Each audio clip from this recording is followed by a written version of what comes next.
In this video, we're going to continue the discussion of the doctor-patient relationship by considering a way in which new technology is affecting certain traditional values in medical ethics. The traditional value in this case being confidentiality, and genetics being the new and emerging technology. So here's the plan for this brief discussion. We'll look at some of the main traditional justifications for confidentiality in medical ethics. We'll think about a couple of cases, maybe one pretty straightforward, but another rather difficult. And then we'll get a conceptual approach. Dunn and Hope in our textbook talk about the difference between a personal account model of genetic information versus a shared account model. And then we'll close with the second case and some brief discussion. So, why do we care about confidentiality in medical ethics? Well, one thing that we might realize is that respecting a patient's confidentiality is respect for patient autonomy. The big idea here is that by not revealing information about a patient unless they have expressly consented to that information reveal is a way of respecting their wishes. Because after all, it's your decision what information gets revealed about yourself and to whom.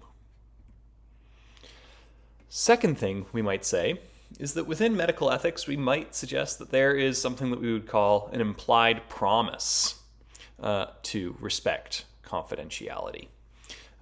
This one goes all the way back to Hippocrates. So one of the things that Hippocrates had new physicians promise, among also to do no harm and to not provide euthanasia, for instance. Another thing that Hippocrates has in the oath is not to reveal the information that is revealed during a medical visit. But more broadly, it's not just that doctors have taken an oath to respect confidentiality, but we might say that this is one of those situations in life where there is a standard understanding of how providers will behave, how patients will behave. And this set of mutual expectations involves an implied promise. So even if an explicit promise has not been made or stated, we might say that the general conventions of medicine imply that there is a commitment on the part of the provider not to reveal information about you that's revealed during your visits. Third foundation for confidentiality is consequences, right? So within consequentialist or utilitarian thinking,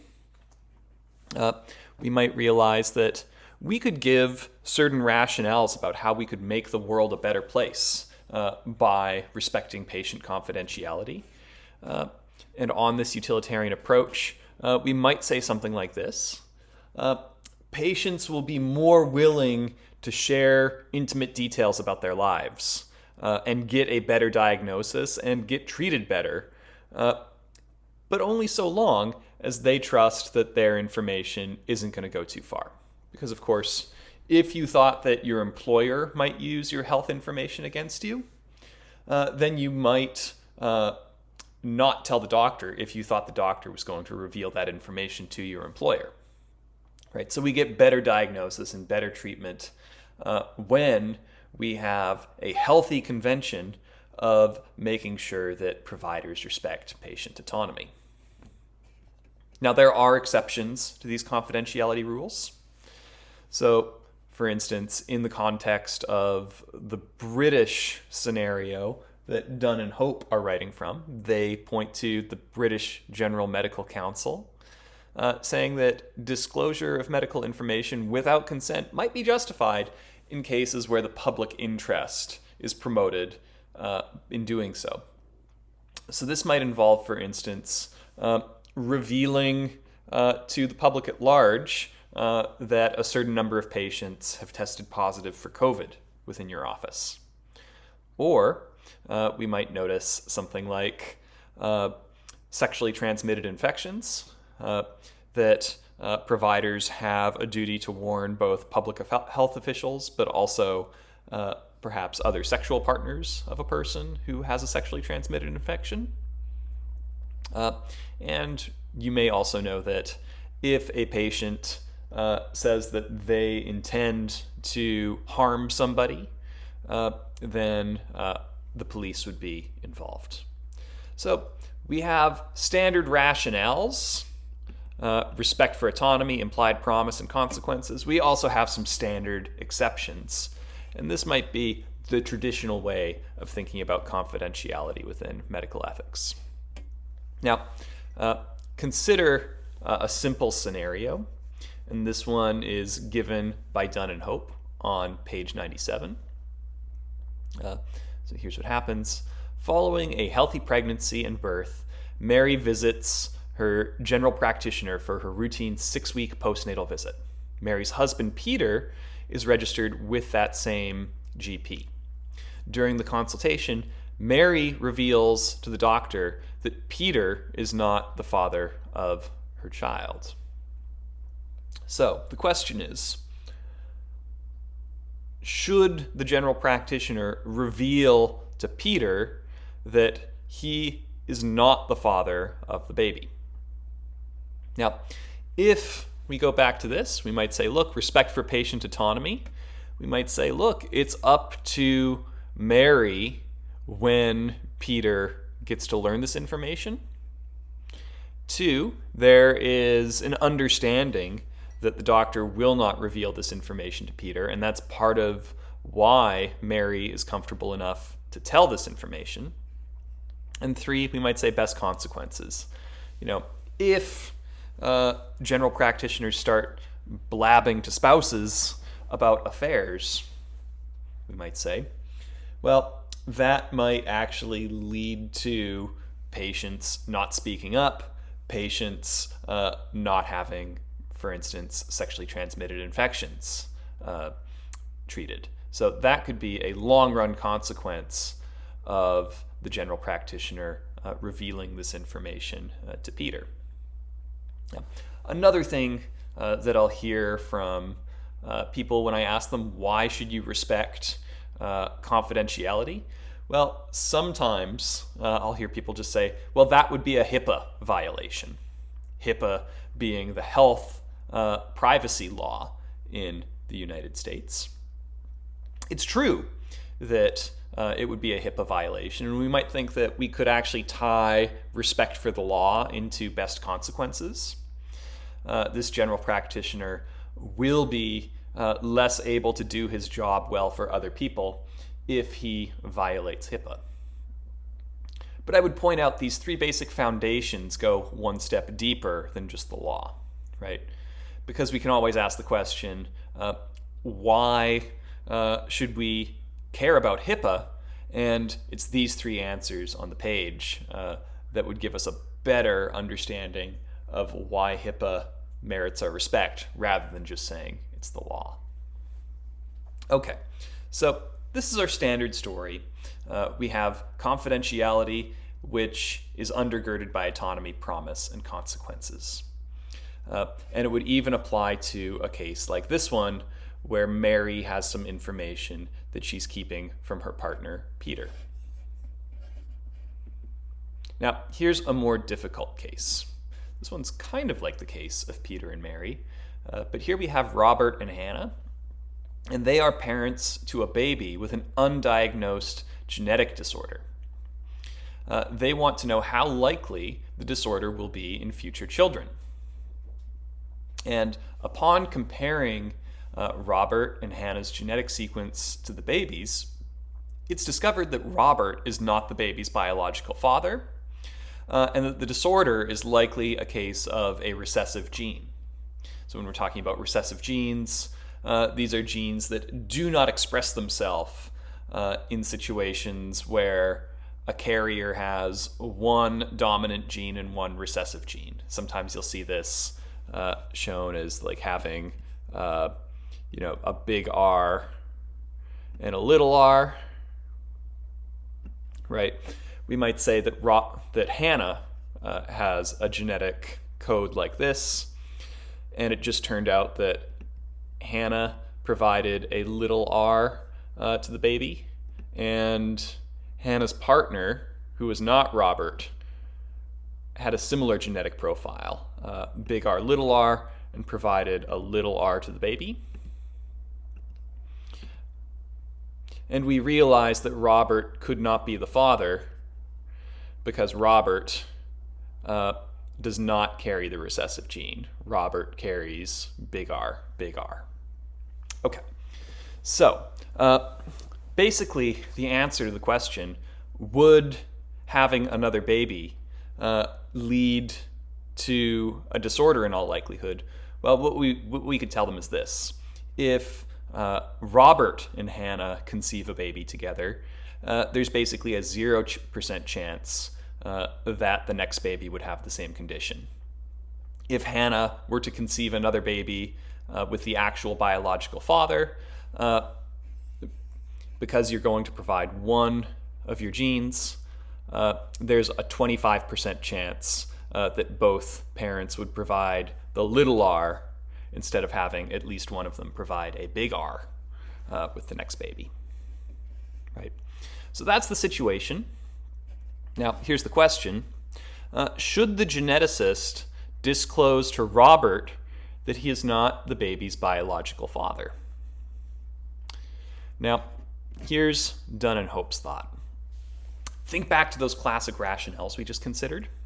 Autonomy, implied promise, beneficence. They're going to say it doesn't apply very well to this case. For one thing, it seems that to the extent that we would be violating Hannah's autonomy to reveal the information, we might also say it would be a violation of Robert's autonomy because they have come in together to learn something about their own genetic makeups and the baby's genetic makeup. And we might say, in this case, autonomy doesn't give us a straightforward answer.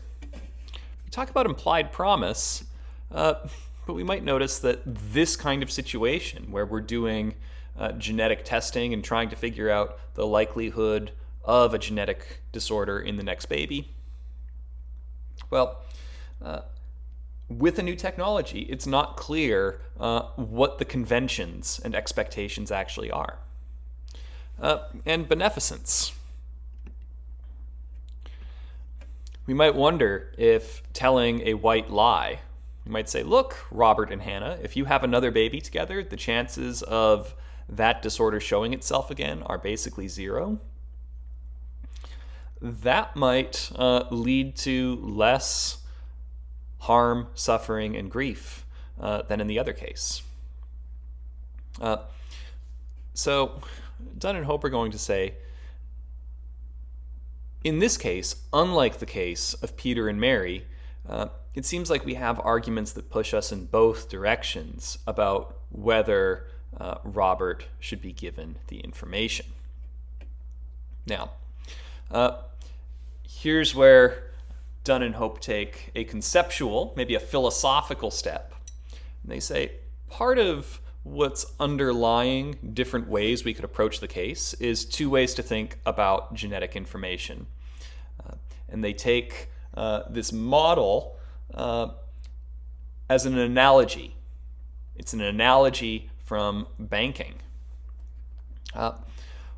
One way you could think about genetic information is that each individual has their own and the right to control their own. So we might say that your genetic information is kind of like a personal account. So if you have a personal bank account, you have access to your own. You don't have access to anybody else's, and nobody else is entitled to access your banking information unless you choose to give them that access. And in this way, we might say if, say, two people in a marriage each have their own personal bank account, well, that means that the one spouse does not get access to the other spouse's banking information, right? But we might also notice that some couples have joint accounts. In fact, my spouse and I have a joint account. That means that our paychecks go into the same checking account, and we can both look at the same checking account on our phones and what have you, and we can both spend out of it. Now, the other thing to notice is that in a joint account, it's shared by more than one person, and that's also going to mean, because I've signed up to be in a joint bank account with my spouse, if I go and make a foolish financial decision, I don't know, let's say I spend thousands of more dollars adding to my vinyl record collection over here. Well, I couldn't spend those thousands of dollars and then call my bank and say, hey, can you hide this information from my spouse? They would say, well, no, that's not how it works. You're in a joint account together. Right. Now, how might we think of genetic information as being in a joint account? Well, one thing that Dunn and Hope will point out is that when we're talking about genetic information, there are many situations in which information about myself is also information about my family. So, for instance, if I learn that I have a certain recessive gene in my genetic makeup, that would mean that I am learning that one of my parents carries that recessive gene, and it also means that there's a certain chance that one of my children would carry that recessive gene. Right. So the way that Dunn and Hope picture the joint account model is that when there's a familiar factor in someone's genetic information, the family should have access to that information. We might also realize, just as signing up for a joint bank account is a collaborative group activity, well, we might say that Robert and Hannah engaged in a collaborative group activity to answer the question of what each of their genes are like and what the baby's genes are like. And in that way, we might think that there might be some reason to say this is joint information held between Robert, Hannah, and the baby. Here's yet another case. This one's also complex, also quite contentious. Helen has a son, and this son of hers has Duchenne muscular dystrophy, also known sometimes as DMD. This is a terrible condition to have because it leads to muscle degeneration, many motor disabilities, and oftentimes a person with Duchenne muscular dystrophy will not live much past the age of 20. So Helen's son has this condition, and she does not get along well with her sister Penelope, so they have not been in touch with each other. But Penelope, at the moment, is 10 weeks pregnant. And Penelope is considering getting an abortion if her pregnancy is carrying a genetic disorder. Now, here's an interesting thing about genetic technology as it functions right now. Whether Penelope's fetus has Duchenne muscular dystrophy, it can only be determined if information about Helen's son is shared. So we might say the best way to figure out whether the fetus is carrying the mutation is to take a close look at the genetic information of Helen's son. So Helen also believes that it would be wrong to terminate the pregnancy, even if Penelope's baby has the disorder. And this is not a surprising perspective. Of course, Helen might say, I love my son dearly in spite of his disability, or not even in spite. Maybe I love my son the way he is. Even though he has trouble, right? And she might also believe that it would be wrong for anybody to abort their child on the basis of a genetic condition. She also just doesn't like Penelope. So she says she's not going to share genetic information about her son with her sister. So here's the question. Because information about Helen's son is going to be useful information about Penelope's fetus, we might ask, is Penelope entitled to that information? And Dunn and Hope seem to suggest that a joint account model of genetic information would suggest that Penelope is entitled to that information. We might say, for instance, that because information about Helen's son is going to be useful information about Penelope and Penelope's possible future child, the joint account model is going to say Penelope should have the right to, demand, maybe even require Helen to give that information up. But it seems that the personal account model, if it just says, look, my information is mine, we might make a further claim that a parent gets to make decisions about who gets access to their child's genetic information, even within families. We might say that the personal account model says no. Now, Dunn and Hope themselves favor they favor the joint account model over the personal account model. They think that there's a rationale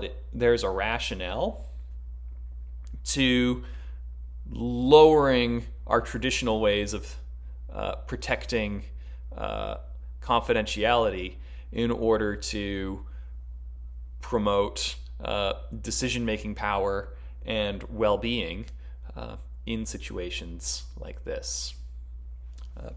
So this is one way in which, and this is the title of Dunn and Hope's chapter, this is one way in which modern genetic technology is inviting us to rethink confidentiality. So I'll leave you here to reflect on this. In what ways are other new genetic technologies giving rise to ethical challenges that didn't exist before? Well, here are some possibilities that I can think of. Sometimes people will test for problematic genes. It's recently been learned, for instance, that a particular gene called the BRCA gene, or sometimes referred to as BRCA, there's a BRCA1 gene and a BRCA2 gene,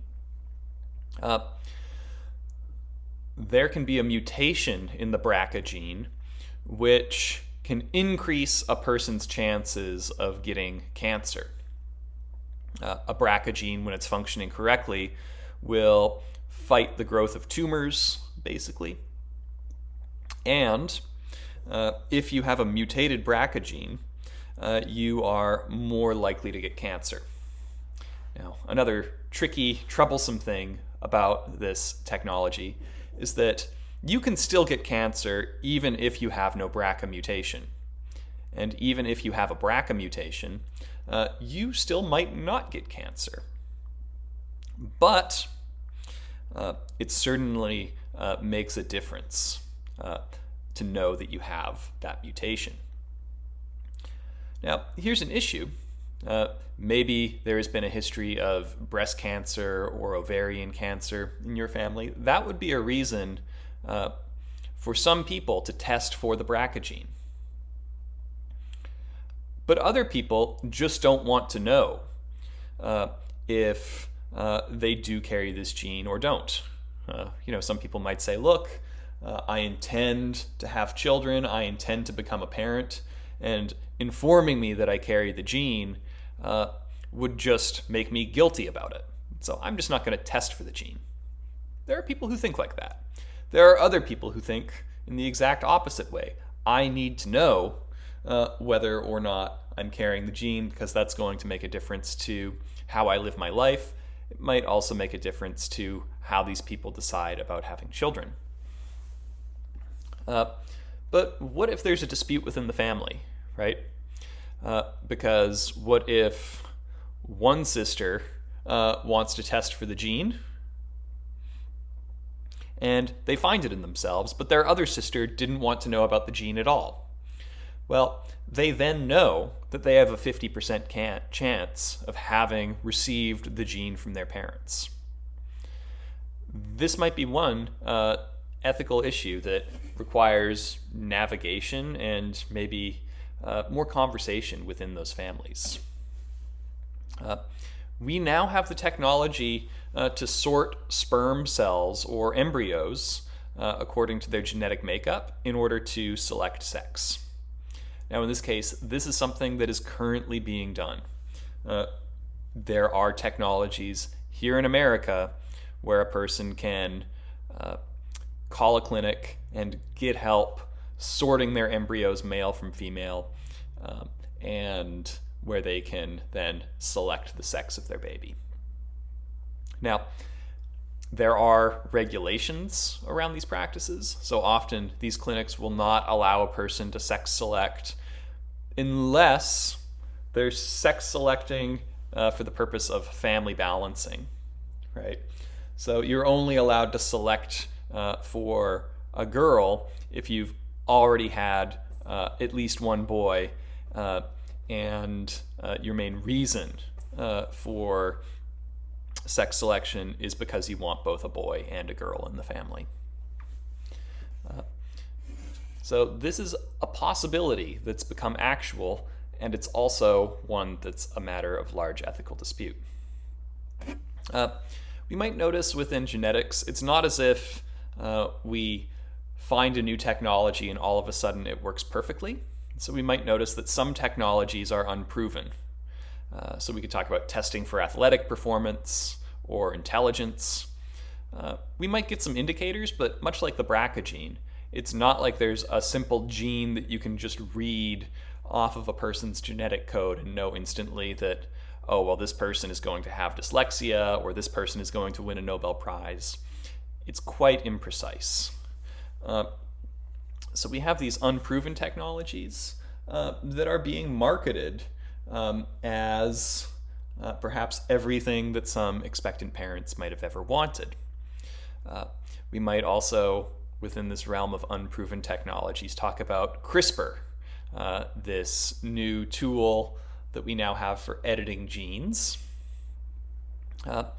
One reason why almost all geneticists have said we're going to hold off on doing human research is because we don't know the risks and benefits well enough. There's also a question of justice that emerges in the context of genetics, right? Money plays a big role in figuring out who's going to have access to what technologies. And it's been worried by some that with these new genetic technologies, only the wealthy and privileged will have access to things like selection for intelligence, which might arguably further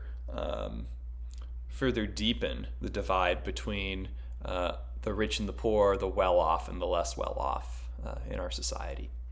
Now, other people have said, well, if that's the case, then maybe we should just make sure that even poor people have access to these same technologies. But in all of these cases, there is debate, and I think that this is a great reminder that as technologies change and as the world changes, we're going to need to update our ethical thinking accordingly. So that's where I'll leave you today. Thanks for listening in, and in the meantime, be well.